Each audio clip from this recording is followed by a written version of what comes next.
balancing the UK's books. They need the 0.4% tax more that we pay in that we don't see back. And they wish to retain all this power and all this resource to keep us distracted from the heart of this referendum, which is we don't get who we vote for. We do not get the government that we vote for. But that's something I'll come back to in a minute. They know that people naturally don't like change. They know that ordinary people fear leaving their comfort zone. It suits them to throw out these scare stories and all these horrible things that are going to happen if Scotland goes independent, because this current system, the status quo, is serving them perfectly. If you look at Better Together, it's a campaign that's run by the BBC. It's on the BBC. It's millionaires down in Westminster talking to you.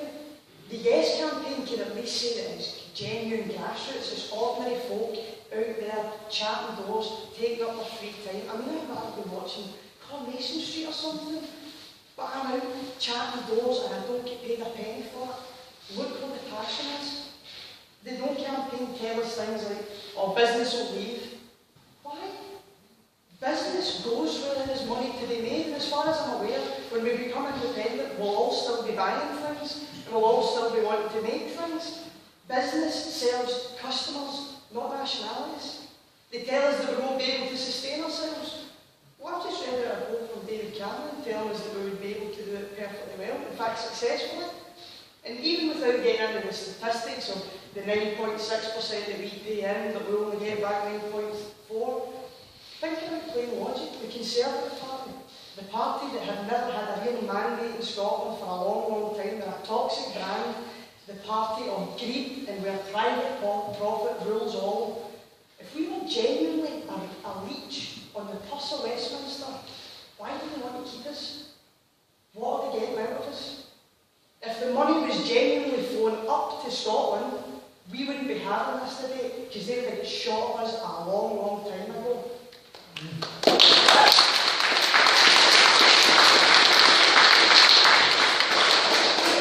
See all these things that the No campaign are talking to you about, whether it be the pound, pensions, euro, whatever it is, the currency.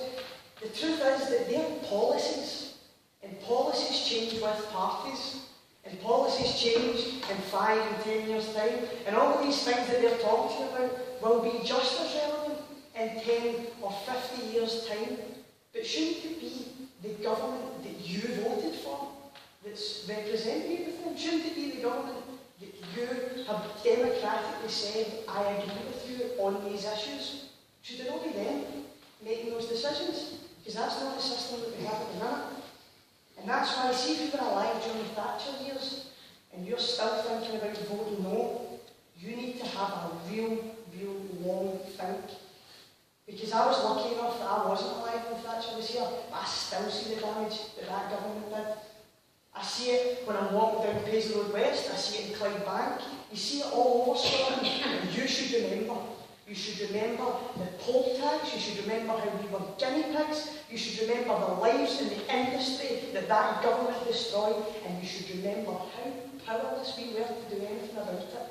How can you tick the box that's going to leave my generation and yourselves that powerless? And that's why, see, there is one certainty with independence, it is that we will always get who we vote for. So that in 5 or 10 years' time or 50 years' time, if a government isn't representing you when it comes to the pound, to Europe, to the currency, to immigration, to the tax system, to whatever your issue may be, without dropping a bomb, without firing a gun, but with simply crossing a ballot, they're gone. And that is why things will get better.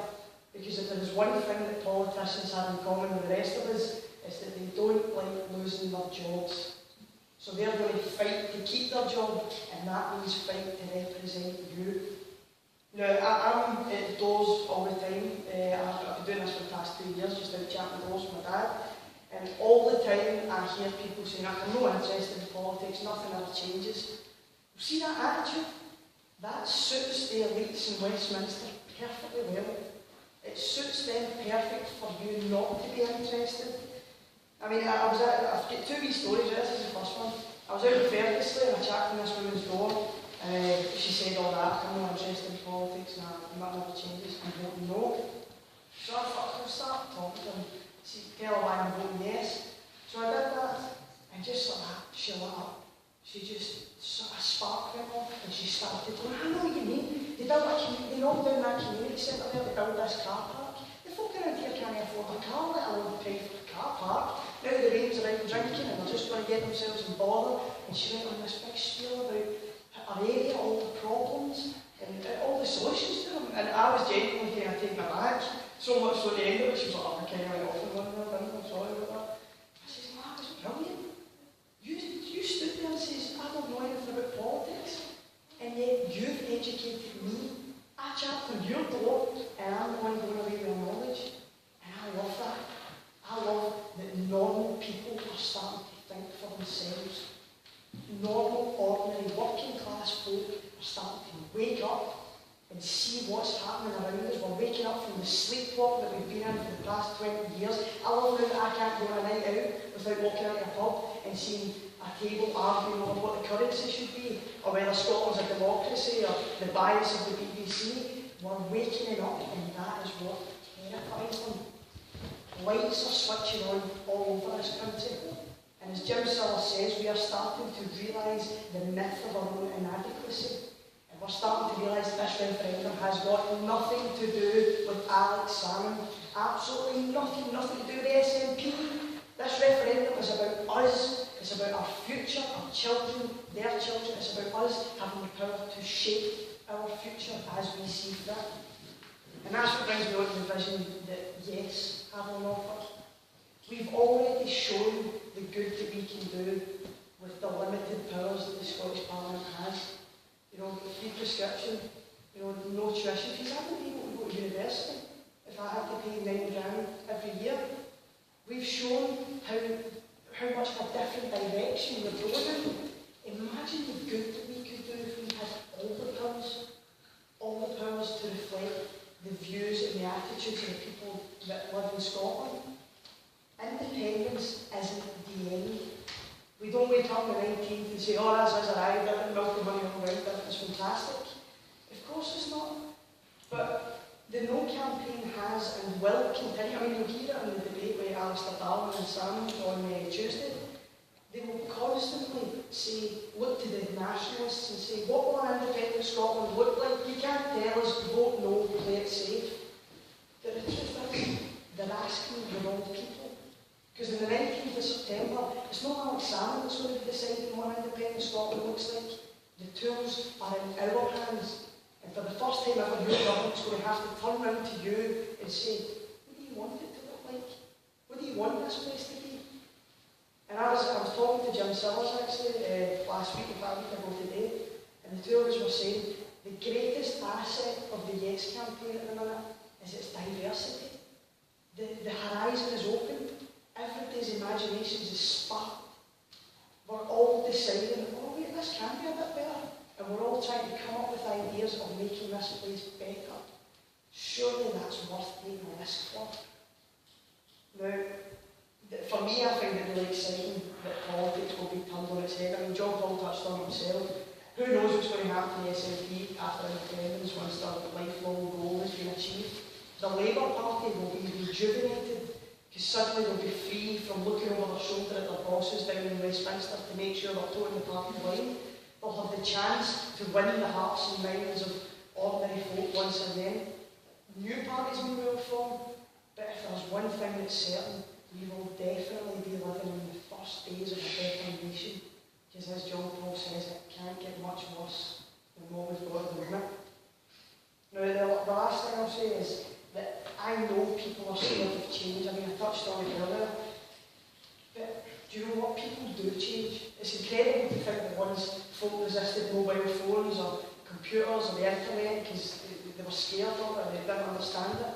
But slowly they started to realise the great assets and the advantages to having these things, and it's started, you know, look, who doesn't have a phone now? People do change. And if you think about it as a scale, like 1 to 10, you've got people at 10, they're the sort of folk that always up for change, whether it's changing the route to work or moving house or whatever, just constantly, yeah, let's do it. They're a bit mental, right? Constantly jumping the chance to do things. Then you get the people right down the other end at one, and they just never like shaking things up. They say things like, oh, the better the devil you know, all these kind of things. Most of us like to think that we're five. You know, we're all to both sides. We like to think rationally and look at the play and all the rest of it. But the truth is, we're not. Most of us are closer to one than we are to 10. We naturally are fearful of change. And this is what brings me to my last story, was I was out in Sheffield, and I was just going around campus and knocking on the doors, and I knocked on this old lady's door, and it took her ages to answer the door. She had a Zimmer and everything, and she was messing about with her walking thing. She kind of opened the door and just mumbled something and then walked away again. But she left the door kind of slightly ajar, and I was left standing there going, is she going to talk to me? I was like, no. So I was awkwardly standing there for a minute, and then I just heard her voice from the other end of the corridor going, you coming in or no? But I mean, we're not supposed to go into people's houses, but I trusted my judgment. I thought, we'll go in. So I went in and I was sitting talking to this old lady, and she was really interesting. So she was so sharp. She was telling me how she remembers what life was like before the welfare state, like vividly remembers it. She was saying how it was incredible when the welfare state kicked in. Suddenly if you were ill, you get treated, you got to go to school, you needed glasses, you got them, it was fantastic. Transformed things. And she went on talking about how it was terrible what they were doing in Westminster, how it was horrendous and disgusting, how they were ripping apart the welfare state, how it was coming to Scotland next. I mean, I was just sitting there going, well, I'm going to argue with her. And at the end of it, I says, right, that's brilliant, thanks. And then, so what will put you down? And she went, oh, no. Oh, my heart sank. I really liked her as well, she was funny. And I was saying, what do you mean you're voting no? I'm voting yes for everything you've just said. And I was racking my brain, and I started just stammering at her, trying to connect the dot between everything we were talking about and why she has to vote yes. And I kept going and going, and she just stopped me. She said, how much does this mean even? This means a lot to me. This is my day off. I think I paid for this. I'm mad. She was like, right. And there was a really awkward, couple of seconds between us. And I could see the cogs in her mind coming. And eventually she just said to me, do you know what, man? I am 95 years old. It's about time I stopped being scared. Put me down as a yes. It was fantastic. The best thing that has happened to me in the past 2 years campaigning. So see if you're sitting there and it's just that fear, you agree in principle, independent Scotland sounds great, but I don't know, I'm not sure about all these things. And it's wee details of stuff, it's just that fear that it might not work. I'm just going to be really honest with you. As I say, I'm 19, and I'm not just part of this campaign because it's something I believe in. I'm part of this campaign because I am fighting for my future here. I'm really fighting. Because I look down to Westminster and it terrifies me to think that is what I've got for the rest of my life.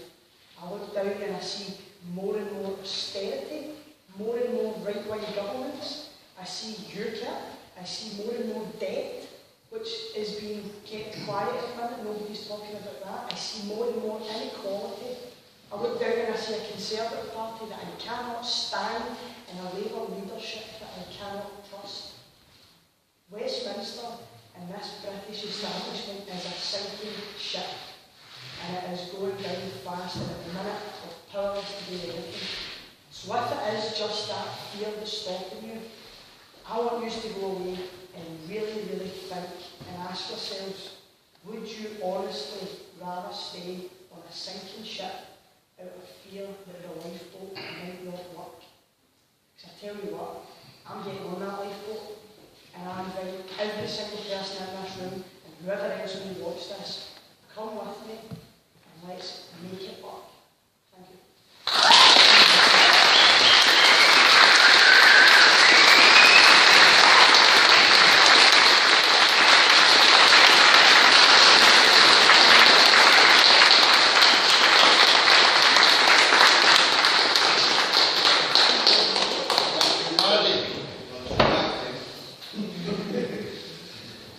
Our next, last and final speaker, key speaker, is Dennis Cannon. Dennis is the chair of Yes Scotland and a Scottish political institution. Sorry, Dennis. I didn't like this. He's a former Labour councillor, MP and independent MSP. He was MP for Falkirk West from 1983 to 2000 and chair of the Scottish Parliamentary Labour Group. Throughout his entire political life, Dennis has played a leading part in the campaign for the Scottish Parliament. When Labour was in opposition, he led a nationwide consultation about devolution on behalf of the Scottish group of Labour MPs, leading to the publication of a bill to establish a Scottish Parliament. Despite this, he was rejected as a Labour candidate by the new Labour leadership in '99. He stood as an independent and won. He had the highest majority of any MSP in the '99 election and retained his Holyrood seat in 2003, again with the biggest majority in Scotland. Among his achievements during this time was the passing of a bill to make St Andrew's Day a public holiday. Dennis retired from politics in 2007, but made a comeback to take up a position as chair of Yes Scotland at its launch 2 years ago. Please give a warm welcome to Dennis Cannon.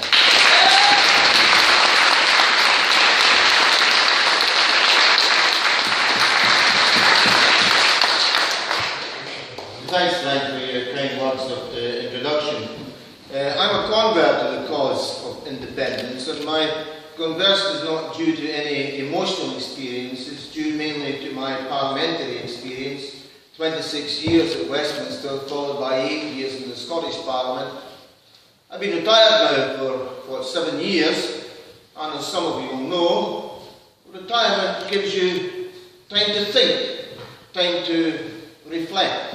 And after a great deal of reflection, I have come to the conclusion that Westminster is completely out of touch with the people of Scotland. The Scottish Parliament, on the other hand, it's not perfect. It's made up of human beings, and human beings make mistakes. But by and large, I believe that over the past 15 years of its track record, the Scottish Parliament has shown that it responds far more positively and far more readily to the wishes, the needs, the aspirations and the values of the people of Scotland. And let me just take a few examples just to substantiate that statement. Most of you will know that university students get a fairer deal in Scotland. Senior citizens get a fairer deal in Scotland compared with south of the border because of the element of free care that is available thanks to the Scottish Parliament. We also have a very radical and very progressive land reform legislation which would never have come to pass at Westminster. But I firmly believe that one of the best examples in this whole business about comparing the track record of Westminster with the track record of the Scottish Parliament is our National Health Service.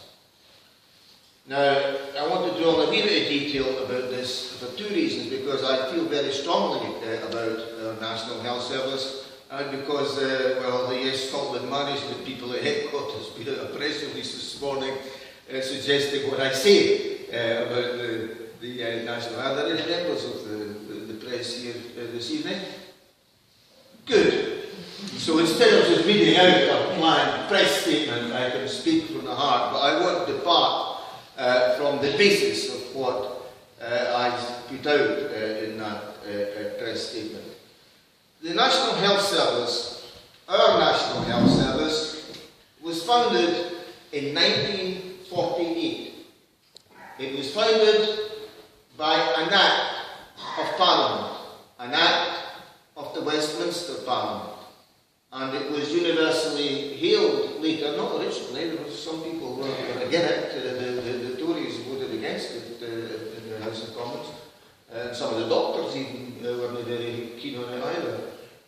But in the passage of time, it came to be realised as the crown in the jewel in the crown of the welfare state, and it was universally acclaimed, not just in this country, but throughout the world. However, I maintain now, with that passage of time, that the National Health Service is no longer safe in Westminster's hands. Why do I say that? Well, the National Health Service was founded on two basic principles.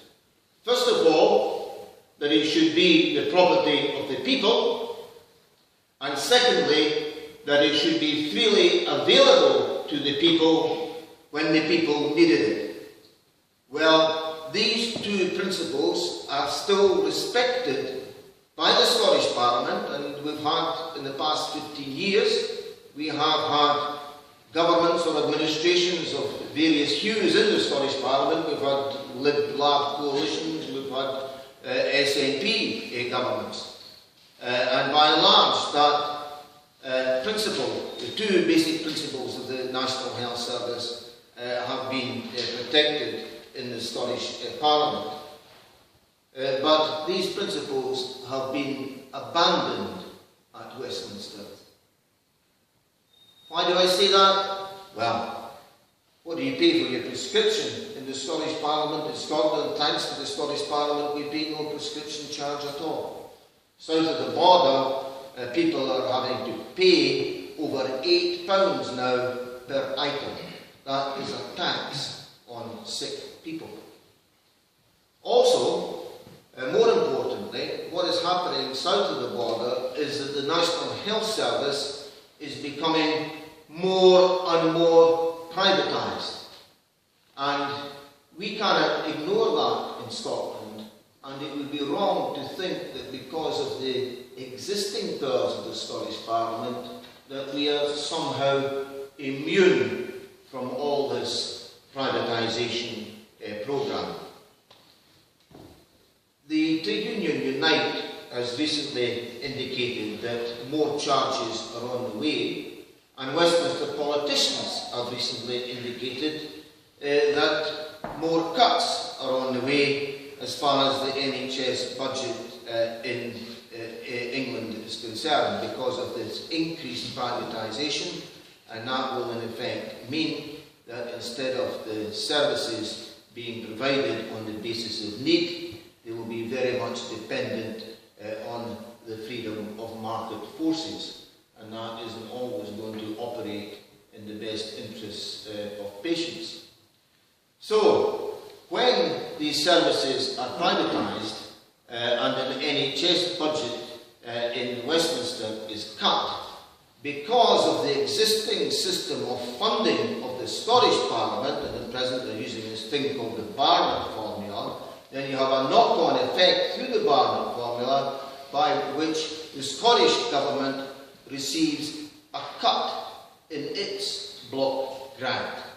And as a result, if the Secretary of State or the Minister for Health in Scotland wants to maintain the existing budget, he or she would have to look around for savings elsewhere. And what would that mean? It would mean possibly cutting education or cutting services for the environment or cutting services for the construction of houses or whatever. And that is because of the lack of financial powers or financial levers which the Scottish Parliament has. So it would be utterly naive on our part to imagine that just because the Scottish Parliament has given us a great deal of protection so far, it would be wrong to imagine that that is going to continue indefinitely. There will inevitably be a knock-on effect whereby the Scottish budget will be reduced, the National Health Service budget will be threatened, and the very existence of the National Health Service in Scotland as we know it could be seriously threatened. So voting no, to my mind, in this referendum presents a real threat to our National Health Service, and only a yes vote will ensure the continuation of the National Health Service in Scotland. So please remember that. If you value our National Health Service in Scotland, then it's very, very relevant to the result in this referendum. And please remember that the existing powers of the Scottish Parliament are very limited. I mean, most of the big decisions, especially the big economic decisions, are still taken at Westminster, and also decisions on things like defence and foreign affairs. But with independence, the Scottish Parliament could do so much more to serve the people of Scotland and respond to their needs and their aspirations. And I say to myself often, and I say to you, that if the Scottish Parliament has proven itself to be responsible for important services like education and like the National Health Service and like housing, then why should it not be responsible for deciding whether or not we should have nuclear weapons, on whether or not we should be involved in illegal wars, or whether we should be allowing bankers to fill their pockets with big fat bonuses while bringing the country to the brink of ruin? And why should the Scottish Parliament not have the powers to introduce a much fairer system of taxation, a much fairer system of benefits, including the complete abolition of this despicable bedroom tax, which would never have seen the light of day in an independent Scotland? Now, one of the previous speakers, I think it was Kenny, made reference to what is sometimes called the democratic deficit in Scotland. And that is clearly epitomised by the present situation. Westminster Rule has produced a coalition government we did not vote for. And let me remind you that that coalition, the lead party in that coalition, has at present the magnificent total of one out of 59 Scottish parliamentary constituencies. And yet that one Tory MP is sufficient mandate under the existing British Constitution to allow that Tory-led coalition to impose policies on the people of Scotland which we did not vote for and which we do not want. And the result has, of course, been the austerity which many people are experiencing. And we're told by the other lot, what do they call themselves, better together? Well, we're told that they are offering the best of both worlds, and that by pooling and sharing our resources, this glorious United Kingdom is delivering a great deal of goodness and humanity for the people of Scotland. Well, as has been pointed out, the UK, this glorious UK, is not delivering. It is in fact the third or fourth most unequal society in the whole of the developed world. 70,000 of our families in Scotland alone are dependent upon food banks, and 1 in 5 of our children are experiencing child poverty. What prospect does Westminster offer of changing all that? Does the official opposition at Westminster offer any recipe for change? Well, I've always believed that when you hear what politicians are saying, don't always believe their promises. Look at their track record. And Labour was in power before for what, some 13 years or so. And under Tony Blair's government, the gap between rich and poor got wider. And this guy who now leads the opposition, Mr. Miliband, all that he seems to me to be offering is another brand of austerity. He himself has said that he will, if he ever does become Prime Minister, he will be continuing the cap on benefits which the Tory government introduced. And he himself has said, even without the Tories leading the way, Miliband himself has said that he's intent on cutting the benefits for unemployed young people aged between 18 and 21. And despite the fact that he sometimes says, well, we really have to do this because we can't afford otherwise, he himself and his prospective government is intent on spending over £100 billion of taxpayers' money on replacing the present Trident weapon of mass destruction. I mean, what kind of priorities are those? I don't think that those are the priorities of the majority of the people of Scotland. Now, I do not see independence as a panacea, but I see independence as an opportunity, a massive opportunity for people of my age, a once-in-a-lifetime opportunity to bring about the radical change, the progressive change, which the majority of the people of Scotland would like to see. So that's why I've come to believe in independence. I don't see it as an end in itself. I see it as a means towards bringing about a better Scotland, a more prosperous Scotland, and above all a fairer Scotland. And why stop there?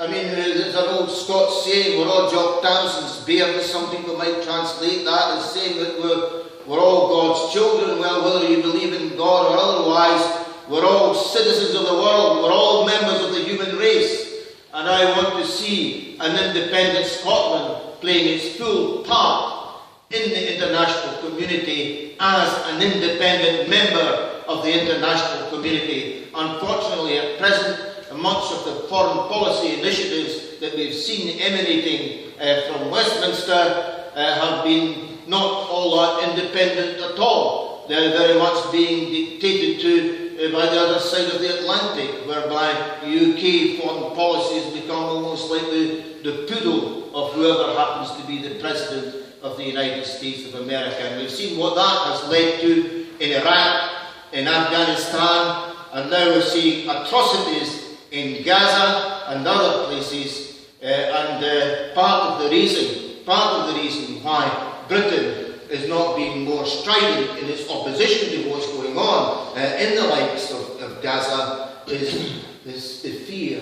of causing offence to the United States of America, who are of course supplying much of the weaponry which is responsible for the massacres that are happening as we speak. So I would like to see an independent Scotland forging an independent foreign policy, an ethical foreign policy and an ethical immigration policy which is based on the equal rights of human beings throughout the world, irrespective of the colour of their skin or their religion or their ethnicity or their nationality. That is the kind of Scotland that I would like to see. Before I finish, I would like to say a wee word about Yes Scotland, because I chair the advisory board of Yes Scotland. Yes Scotland is a broad, inclusive organisation. It's not a front for the SNP, as some of our opponents claim. And I realise that sometimes it is a difficult job getting that message across to our people. I came across a lady not a lot long ago, a great supporter of mine throughout the years, and I was trying to persuade her to vote yes in the referendum. I'm still working on it. It's a difficult job, but I'm hopeful. But her first reaction was, "Oh no, Dennis, this is a step too far." I mean, when you changed from Labour to being an independent candidate, that was a big leap. I voted for you then, but she said, Surely you're no asking me to vote SNP for that man Salmon. My father would kill me. I said, well, for a start, Janet, your father's been dead for about 20 years. So there's no fear in that score. And I'm not asking you to vote for Alex Salmon. And I'm not asking you to vote for the SNP. I am asking you to vote yes in this referendum, a referendum which transcends party political differences. I am asking you to vote yes for a better future for you and your children and your grandchildren. But as I say, we still have a lot of conversion work to do. Can we win? Yes. Well, I remember this time last year, a lot of the posters and pundits were telling us that we need chance. Well, there's not so many of them telling us that now. You know, the gap is beginning to close and the momentum is on our side. I've always said that this campaign, right from the start, I said this campaign is not going to be a short sprint, it's going to be more like a marathon. And having run one or two marathons in my time, I know that the guy that's in front of the halfway line, or even on the home stretch, isn't necessarily going to beat you when you come to the finishing line. And we've still got a lot of work to do. We've got, just under 7 weeks until voting day, and we have got a lot of work to do. I hear a lot of criticism of people saying that we're not getting a fair kick at the ball in the media and all that, and I can sympathise with those who express that view. But you know something, this campaign is not simply going to be won in the TV studios or the radio studios or the column inches of newspapers. This campaign is going to be fought and won in the communities of Scotland. And I think that we have, in our Yes Scotland campaign, I think that we've got the potential to build the most successful grassroots campaign that Scotland has ever seen, because we have got people in every area throughout Scotland. Over the past couple of years I've been on a tour of Scotland, here, there and everywhere, and I can tell you that at grassroots level the No campaign in many places is virtually invisible, whereas we have an army of foot soldiers, and once these foot soldiers are fully trained and mobilised, then I think you are going to see this successful grassroots community-based campaign throughout the whole of Scotland.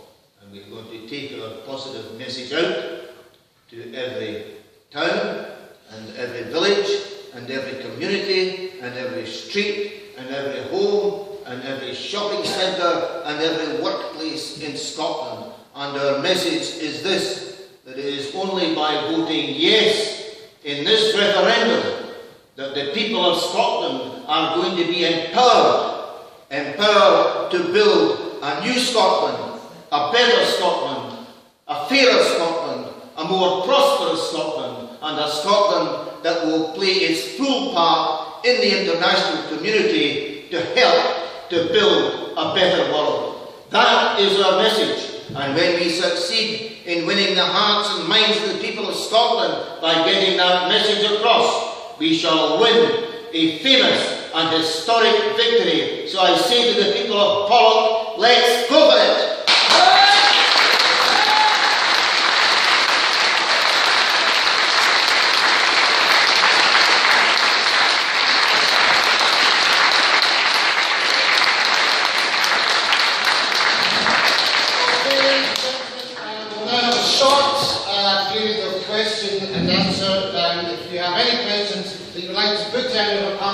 Please put your hand up, and if you can stand up, give me your name, please, and then your question, please.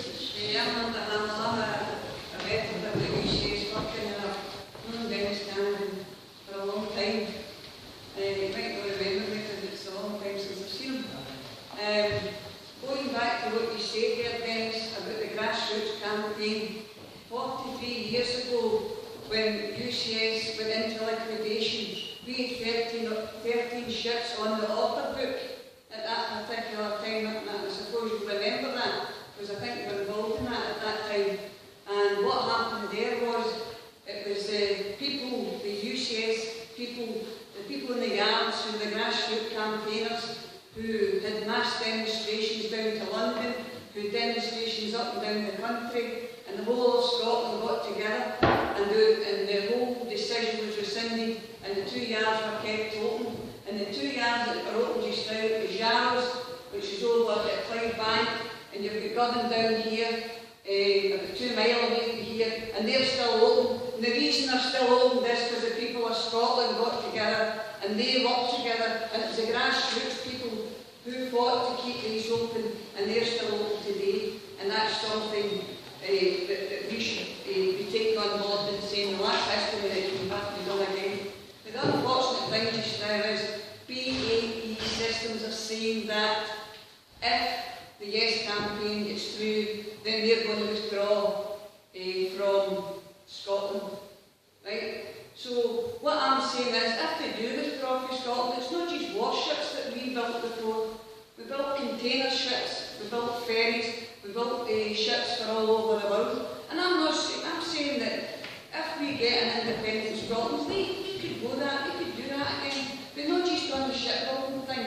Dennis, the NHS, due to the austerity and the cuts, I can speak for mental health, but the mental health cuts are getting worse and worse in Glasgow, and people are suffering due to the benefit cuts and the bedroom tax, and people's mental health are getting worse and worse and worse, and nobody's doing anything about it. Everybody seems to be ducking and diving and putting their head under the table. The thing is, how do we get people up to fight and get people to vote yes? Because we need fire in the belly. I was there during the Thatcher years, and so were you, Dennis, and it was hard. But we survived it and we get through it, and we're still here today. And I think that's something that we need to take recognise. So we look back at history, well, it's not that long ago, 43 years ago, but look at it and see how we can progress, because we're not dinosaurs. We're not dinosaurs, and you're right, we're going to move with times. You know what I mean? Okay, yes. Thank you very much.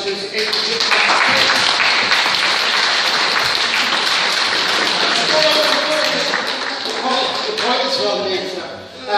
Can we keep our comments or contributions to questions to the panel, please? Sir, you have a question, please. My name is Jackie Fitzpatrick. I'm 73 years of age. I'm a former shop steward convener, 30-year member of the Labour Party. Worked hard for the Labour Party, local elections, regional elections, national elections, UK elections, European elections and by-elections. And I have taken board what Dennis said, and I'm not in person involved when I say I'm a socialist, and a committed one.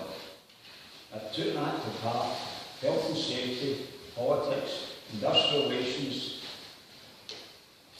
and protection to boot, and I'm sick of the teeth. And I'm not the person to argue but how you can still, and I used to say to people, off your backside, like the lady said before, get out there and do something. I used to say to my late fighting parents, why did you not do something about the depression? Why are you not doing something? Why did you go off your backside and do something about this? And there are fighting parents that couldn't do it because of sickness in the system. Well, say the openness. Okay, so can you give me your question? Do you have a question? Yeah, Just a I had a question. I've got the group to, what's it, to John Paul. How can you still be a member of the Labour Party? Thank you. Okay, John Paul, a minute. Right, okay, I think I think there's still good people in the Labour Party and the Labour movement in general. And I think the people themselves aren't bad. The problem is, and I'm trying to be clear, it's the system. We need to change the system. Because if right now the system doesn't work, it's there for people, careerists. Just like I always think Jim Murphy is a great example. People that just want it. I've had folk in my school as well, Jim Sheridan and stuff like that. Lords, when I'm a socialist son, taking all the money from like and it's you know, it's terrible. And I feel like that if we change the system, then there's a genuine opportunity for a real left-wing Labour Party. Yeah, okay. Thank you, John Paul. Question. Thank you very much for your question, sir. And over this side, thank you.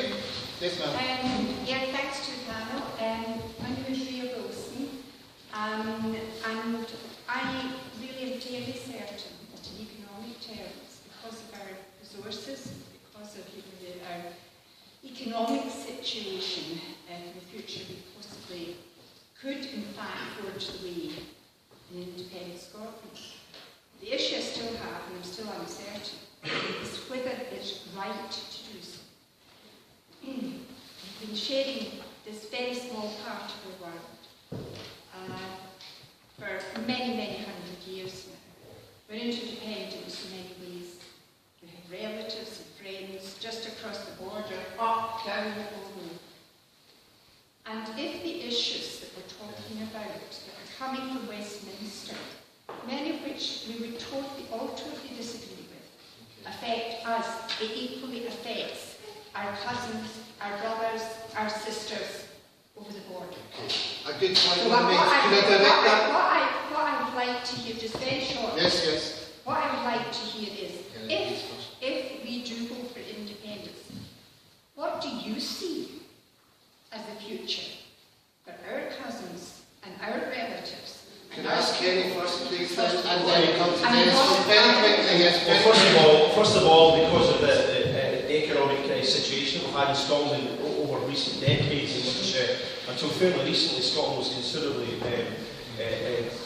I'm talking about in the 50s and 60s in Scotland, much poorer than the rest of the UK. All my family have emigrated. I've not got any family apart from my mother and my wife and my 3 children actually still in Scotland. But the social union with my cousins and my sister in Canada and Australia, that still exists. There's no reason why the social union won't still exist. You know, still be able to see Coronation Street and visit each other across the border. I mean, That's not the issue. yeah, no, I'm just getting to the point you're making. Now, I think that what many of us in the Yes campaign are saying, if we can produce the independent Scotland we want to see, which is fairer, more prosperous, more equitable, and more egalitarian, it might act as a beacon to the rest of the UK, so they can look to Scotland the way Scotland currently looks to countries in Scandinavia and says, look, if Scotland can actually build a better, fairer, more egalitarian society, why can't England do the same? So I would hope to be a catalyst for the rest of the UK. We have to take power where we can take power to make a better society here in Scotland, but if we can change England for the better, as I believe it will do in time, then that would be our contribution to the rest of the UK. Thank you, Kenny. Dennis, very, very briefly there. Yeah, I don't have a great deal to add to what Kenny has already said, but we often hear this thing about the solidarity of the working class.